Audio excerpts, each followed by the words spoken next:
welcome and thank you for having me back to speak to this group. And you know, I want to thank each and every one of you for your unwavering support of our deputy sheriffs. Yeah, I don't know how many people came up to see me, but it had to be close to a dozen this morning and said, thank you, we appreciate what the deputies do, and we couldn't live here without their protection. And I can't thank you guys enough, because that goes a long, long way. You know, this is a pretty tough job today. They're required to do much more than they did when I was doing this job. Matter of fact, I don't know that I could do this job on the street anymore. We got computers in the cars, we have forms we have to fill out that we didn't have to fill out before.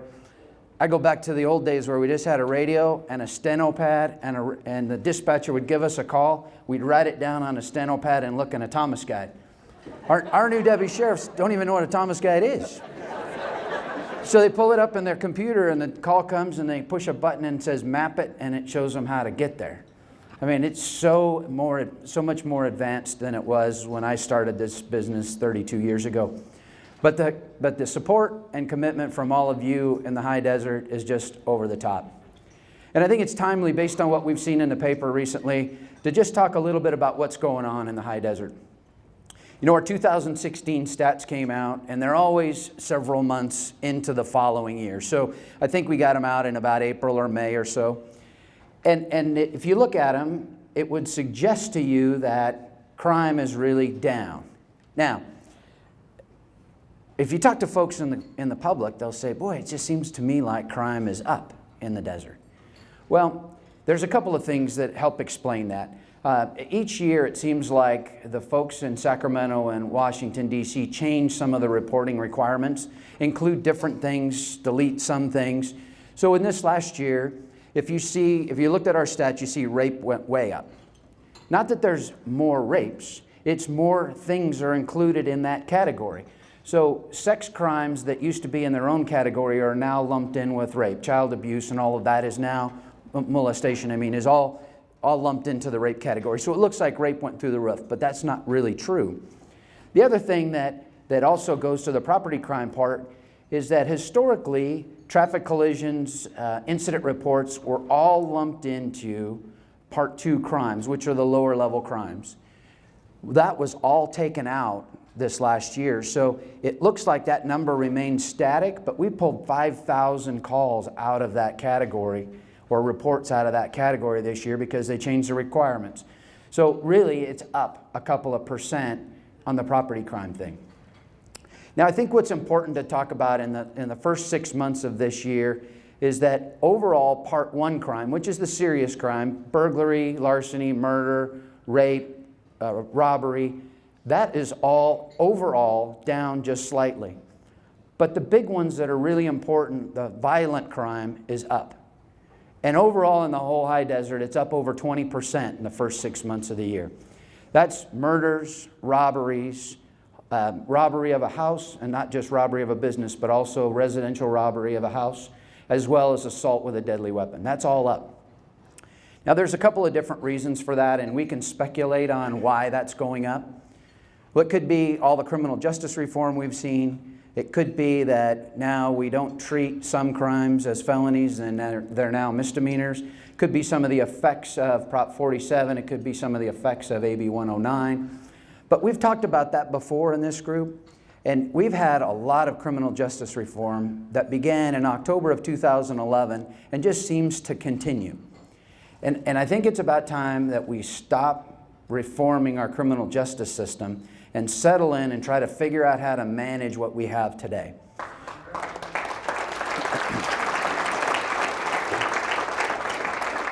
You know, the first step was in October of 11 when we started to take care of those inmates that historically went to the state prison system. And we have 6,000 people in custody in our county on any given day. We were full when that happened. We used to send over 400 inmates a month to the state prison system. Now we send under 100. We have people living in a county jail that is designed for 1 year or less that are now living in county jails across this state for 10 years, 15 years. And in LA, there's one doing 40 years in a county jail system. That's part of it. Prop 57 that just passed also is reducing some of those sentences because folks will be eligible for parole. And They talk about in that measure that it's non-violent, non-serious crimes, but there's a list of crimes that they categorize as non-violent and non-serious. But rape by intoxication, a couple of other crimes like domestic violence, those things, in the state's definition are non-violent and non-serious. So those folks would be eligible for early parole. That means they come back out of the prison system and back to our streets.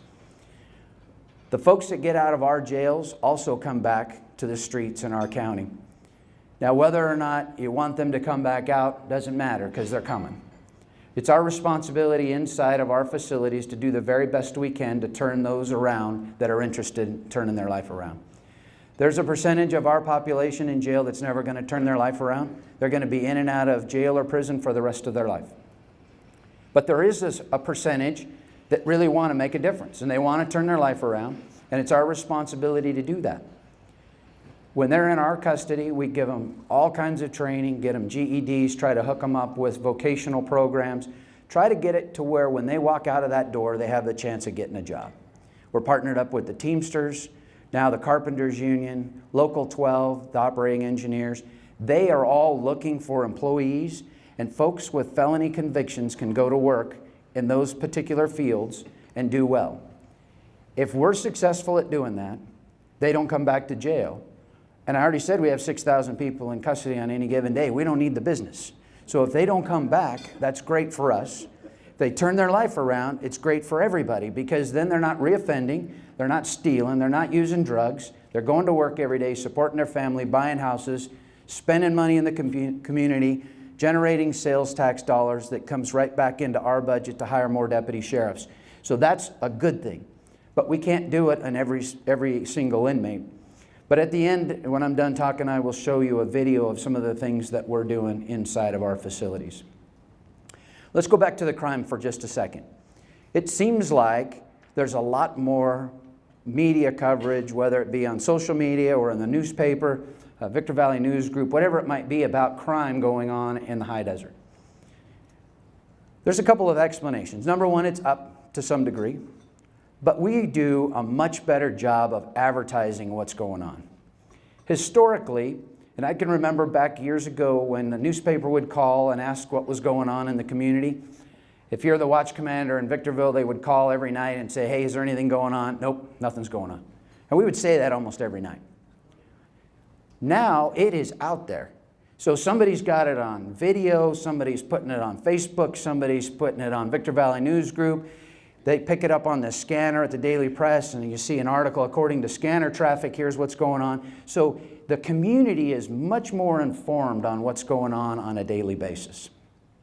That's part of it. But there is still an increase. What we can do about that is a variety of things. Certainly the easy solution is to hire more deputy sheriffs and put them to work and make the community safer. That works if you can afford it. Now, we've been fortunate enough over the last couple of years to add an additional 10 deputy sheriffs to the unincorporated area. As you're aware, the contract cities get the service that they pay for. If they want 10 deputy sheriffs extra, that's fine. They can do it if they can afford it. Now, Doug's here today, and the city of Victorville is going to add 2 deputy sheriffs to the city of Victorville contract in the next fiscal year, which is a huge step in the right direction. Other cities are talking about that as well. That does make a difference. More presence kind of keeps the crooks down, keeps their head down because they see deputy sheriffs driving around making car stops and that kind of thing. Kind of keeps them out of the limelight. But that's not the sole solution. Because our deputies, because of criminal justice reform, can arrest somebody for stealing out of Walmart or Target, but if it's under $950, it's a misdemeanor and they get a citation and they walk out the door. Now, we can take them to the jail and book them, but within an hour they get processed out of the jail and they're back on the street. As a matter of fact, some of the crooks that are stealing from the stores, when they're contacted by the deputies, will say, it's under $950, I just need my ticket. So that's where we've come with criminal justice reform. So that ties the hands of our deputy sheriffs, and they're not able to do some of the things they used to do. With Prop 47, possession of narcotics is now a misdemeanor. Used to be a felony. If you had cocaine or heroin or methamphetamine whatever it might be, and you had that in your possession, it was a felony and you would go to jail and you'd stay in jail until you saw the judge. Now it's a misdemeanor. So we take your narcotics, book it into evidence, give you a citation, and you're back out on the street. And maybe you go to court and maybe they don't. That has circumvented some of the programs to help folks get off of their addiction. Used to be you could go to drug court with a felony possession charge. If you participated in the drug court program, turned your life around, the judge would drop your felony to a misdemeanor. Well, now it's a misdemeanor going in. There's no incentive to participate in drug court. So when you talk to the judges, drug court's pretty much a thing of the past because nobody really wants to participate because there's no real incentive to do so. Doesn't mean we're going to give up. What we chose to do because of the changes in the drug laws, instead of having narcotics divisions deal with street-level narcotics enforcement, which is all a misdemeanor, we changed our focus. We converted all of our narcotics teams into street-level gang teams. John Billings is the lieutenant of that detail, and he's here today. They're doing some incredible work. The first 6 months of this year, they arrested 237 gang members, took 29 guns off the street, and I don't know how many pounds of narcotics.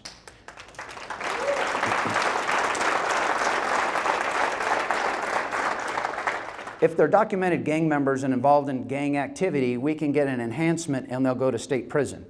That's what makes the difference. We just had a press conference last Friday where we took down a gang in the Valley, made over 80 arrests, took hundreds of pounds of narcotics and 80 or 90 guns off the street. That's what's going to make a difference. We'll continue to do that because that's effective. If you watched what happened in the Board of Supervisors meeting a couple of weeks ago, Supervisor Lovingood and the other supervisors championed a additional $1 million for us to use for overtime to go after some of these crime-related problems. Whether it be gang members or burglars or robbers, whatever it might be, they allocated some additional resources for us. We will use that money countywide and address crime-related issues over the next year. That will make an impact. We can identify those gang members and those folks that are committing crimes that are eligible for state prison. Our DA will make sure they go to state prison. We'll make sure we put them in jail, and we'll keep them there. That's what will make a difference. So we're not ready to throw in the towel because of criminal justice reform, but any help that the community can give us to turn this around, we would certainly welcome. We've all seen the pendulum swing both to the left and to the right, and I think we're at a point now where it's swung so far to one side that it's got to come back. And I think it's going to take the public getting mad enough because they've been victims, they're tired of seeing gangsters on the street, they're tired of crime rates going up, and eventually the public will demand that it come back towards the center. I think it'll take a little bit of time, but we'll continue to do what we need to do within the rules that we have to follow to make the community as safe as we possibly can. It's a challenge, but we're up for it.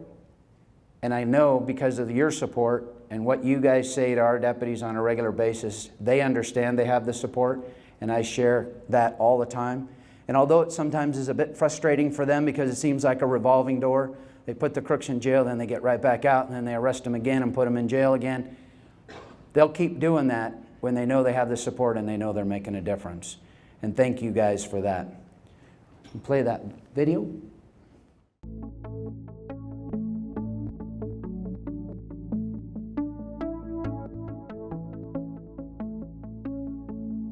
The mission of the San Bernardino County Sheriff's Department's Inmate Services Unit is to improve the long-term success of incarcerated individuals. By collaborating with government, nonprofit, faith-based, and private stakeholders, strategies are developed to successfully reintegrate the incarcerated population back into our communities, ultimately reducing the rate of recidivism and increasing public safety.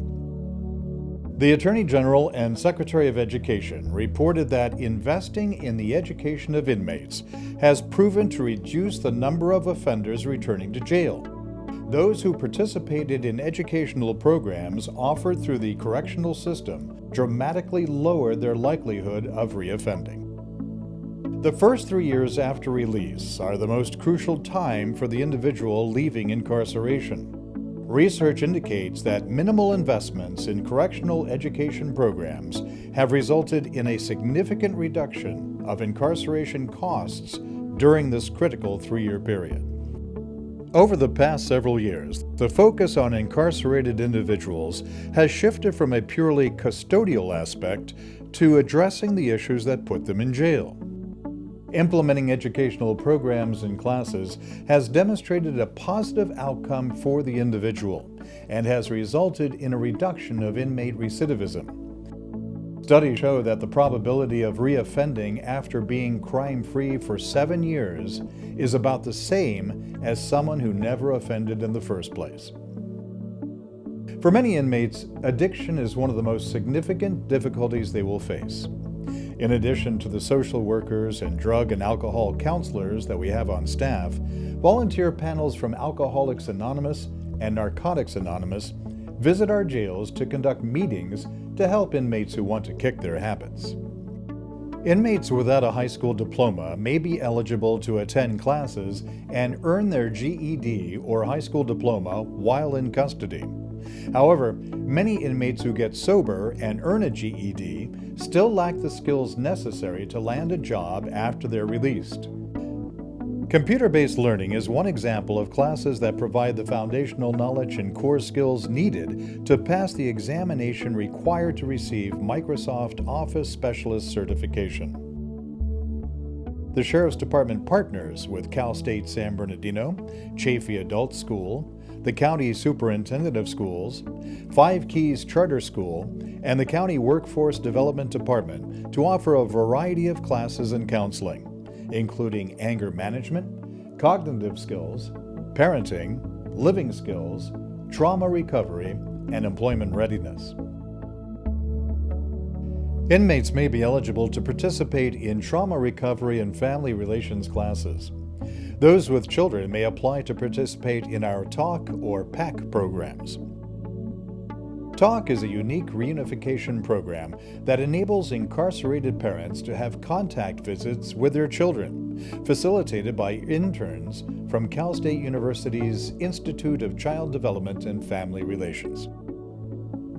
PAC enhances the inmate's parenting skills through participation in a project that involves recording the parent reading a short book to their child. The recording, along with the book, is mailed to the child. Because children suffer during a parent's incarceration, these programs help to maintain physical and emotional contact with the absent parent. Culinary arts, bakery occupations, and visit appointment scheduling are among many in-custody positions that provide an opportunity for inmates to learn new skills, build self-esteem, gain confidence, and work toward employment. Many inmates benefit from religious services that are provided to inmates by Sheriff's Department chaplains and volunteers from various religions and organizations. Every year, the Inmate Services Unit staff plan and host several inmate resource fairs. This service is attended by inmates who are within 90 days of release to assist with identifying and removing barriers, thereby increasing their chances of successful reentry. It takes numerous staff members from various units, facilities, and agencies to make inmate programs successful. Ongoing collaborative efforts to provide increased programming are in keeping with the San Bernardino County Sheriff's Department goal of making our communities safer through reduced recidivism.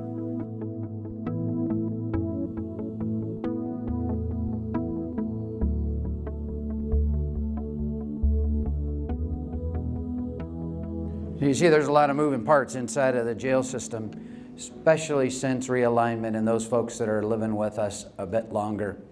They're doing some incredible work, trying to turn some lives around, make them successful citizens. We can't do our job without the support of each and every one of you and those in the community that we serve. Don't hesitate to report things. Our deputy sheriffs will be happy to come out and investigate, determine whether or not we need to proceed, somebody needs to go to jail, whatever the solution needs to be. We're happy to do that. That's what we're here for. We continue to work together. We continue to attack these violent criminals and gang members. We'll certainly make a difference. And with the extra money from the Board of Supervisors think you'll see in the next 6 to 9 months some significant press releases and media coverage about crooks going to jail, gang members being taken down, guns coming off the street, large number of narcotics being taken from these folks. Hopefully, with all of that working together with you, will certainly make a difference. Thank you all for your continued support.